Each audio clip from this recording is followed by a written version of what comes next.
Okay, 30-second board time, some hot topics in the sport, but also we like to highlight things that aren't as obvious, like this opening ceremonies.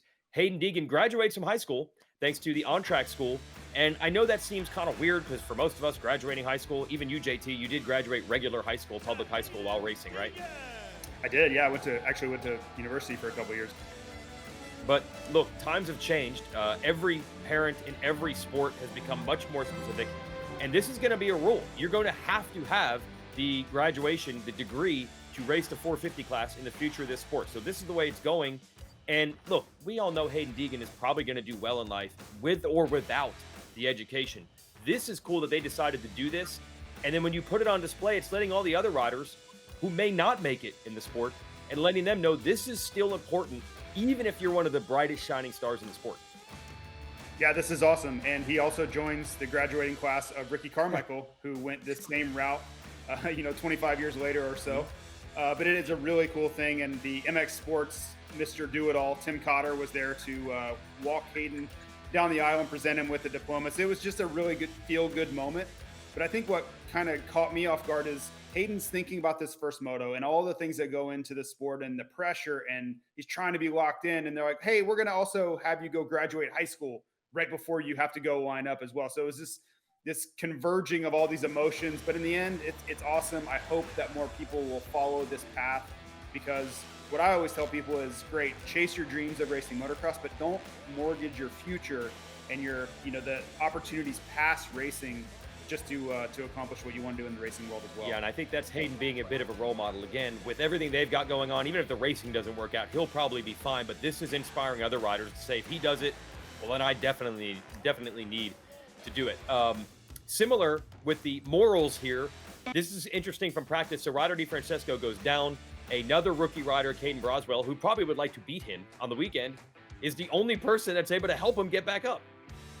Yeah, this was awesome. This was shades of Mike McDade and Will Hahn years ago, where you see someone down, they're stuck, they can't get up. There are no flaggers that have arrived yet, and they need help. And what I always thought about was, you could be being burnt by an exhaust pipe. Like, you don't really know the level of urgency here. So it's not only do you want to help them and be a nice guy, but it could also be some sort of, health or emergency here where this person's in a lot of pain. So good on Caden Braswell.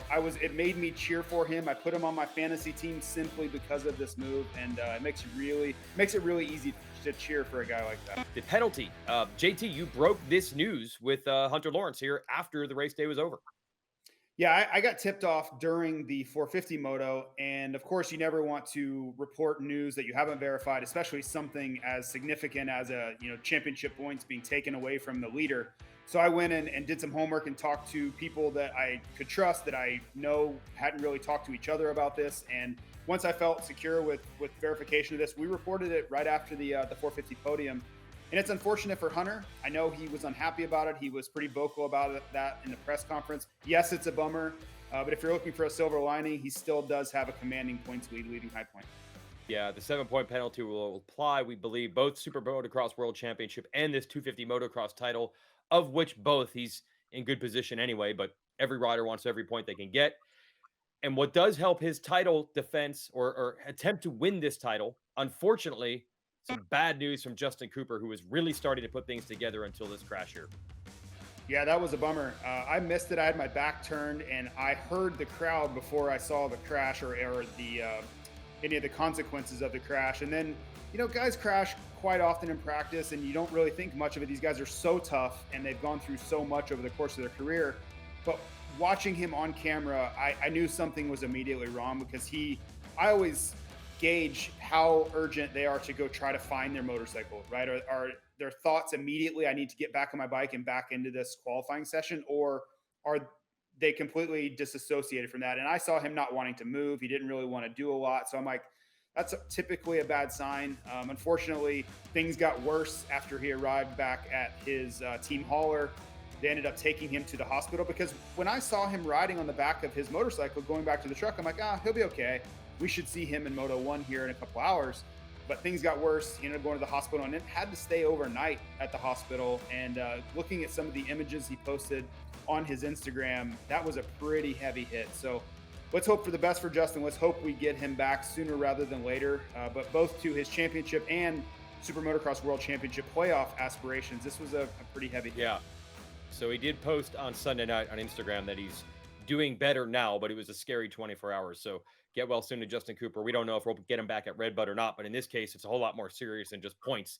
But he did lose a ton of them there. And when you look at these points, this is the SMX points when we combine Supercross and Motocross. And here's why the 7-point penalty for Hunter in this standing doesn't matter too much. He's got like an 80-point lead. But I love the battle here you got between RJ Hampshire and Hayden Deegan, who I feel in some ways are one and the same. Their style, and then a high point, it was perfect. They battled for a Moto win, all out on the last lap of Moto 1. That's what both of these guys are all about. Yeah, and you think about their experience of racing each other, it's new. This is a new dynamic. Of course, they race each other at a couple of the showdown events, but you look at Hayden Deegan, he's 17 years old, and you look at RJ Hampshire, he's pushing 30 at this point, and so wildly different, perspectives on racing and the things that they've been through and just the trajectory of their career from here. But then the other side of that is they're both racing and battling each other for similar championships. So how do you break all that down and how do you square all that? I don't know, but I can tell you when they mix, it builds incredible racing. That last lap pass by RJ was unbelievable. And I can tell you, having stood there when Hayden pulled off the track, he was a mix of devastated and really, really angry. You see just how competitive these guys are because it was an incredible race. Everybody's cheering, but Hayden didn't care about cheering. He was nothing but angry and disappointed coming in out of that first moto. Remember, it was a points reset. So if it ended like this, Hunter would not have an 80-point lead over Hampshire and Deegan. He would have a 3 or 5-point lead over second and then third. So they still have a shot at it, even if they don't get it outdoors, to make it happen. That's going to be fun to watch them go for it. We'll go to our 450 topics. Obviously, at the top is Ken Roczen. It was just cool that Kenny decided to do this. He said it was Father's Day weekend. He asked his son, Griffin, who's 2 years old, what do you want to do? Boat or race? Griffin said race.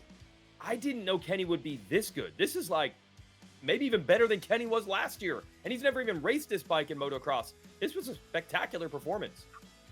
It was. And first off, let me say, I hope this is the extent of their decision-making that they allow Griffin to do. Like, don't make investment decisions or any of those. Don't let Griffin decide those things. He's too young. He doesn't have the experience or perspective yet.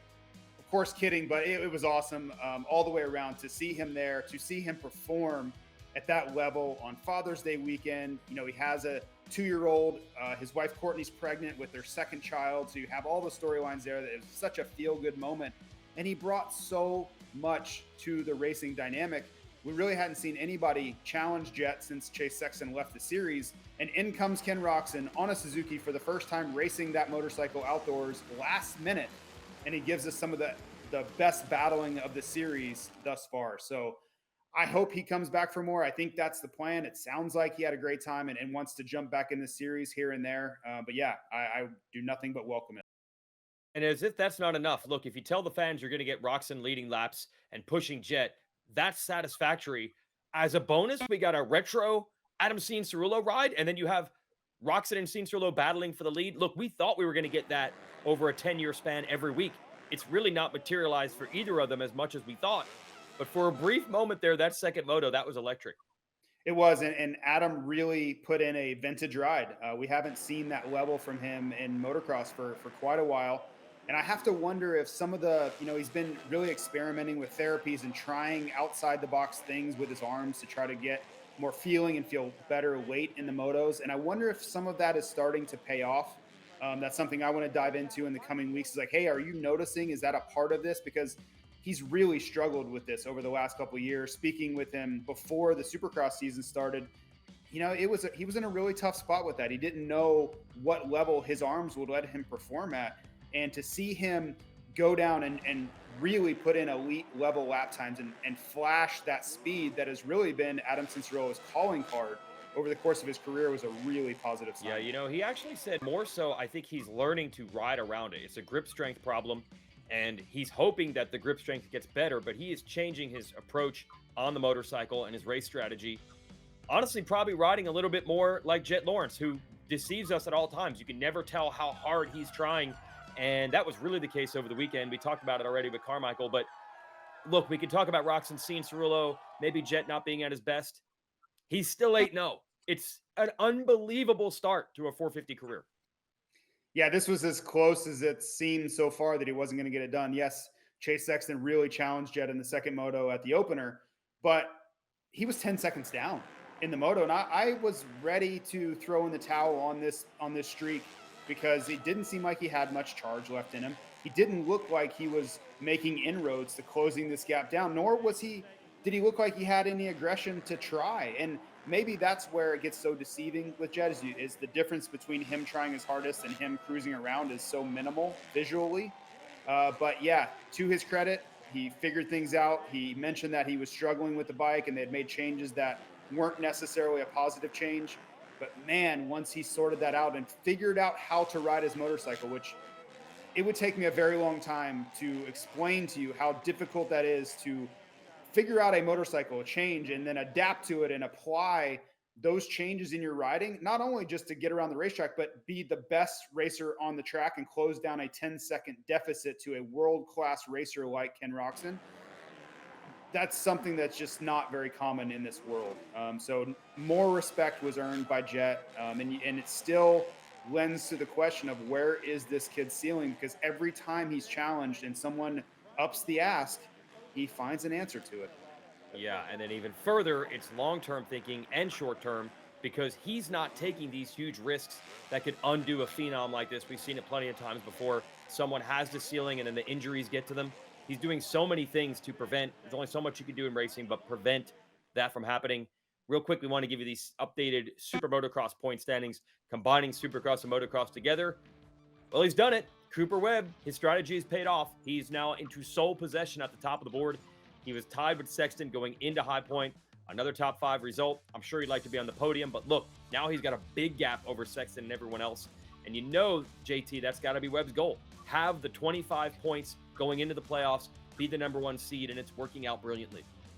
Yeah, and speaking with him on the podium after the second moto, he was pretty disappointed in his day. I think frustrated with himself, and he just couldn't, I don't think he could sort the track or the bike out. And I was like, okay, we need to talk about something positive here because there's too much negativity to be on camera and in front of these fans who are just really, really enthusiastic right now. So I'm like, hey, you took over the Super Motocross World Championship point standings. Like that is a part of why you're here. So if you're looking for silver lining, look at this points lead you have now. You could see like that did affect him. Like it is a big part of his motivation and he wants to go into September with the points lead and be the guy to beat. And he's accomplishing that. He took over the lead this week. Jett Lawrence is now up to, 12th overall in the 450 class, despite not even racing Supercross. But the point is, he's 251 points behind Webb. He's probably not going to be able to catch him. Webb should have an advantage if he can keep holding this all the way to the end. Hi, folks. Lee Diffie from NBC Sports here. If you truly enjoyed what you just watched, you can get more news, interviews, and highlights by subscribing to the Motorsports on NBC YouTube page. You can get it all, so go for it.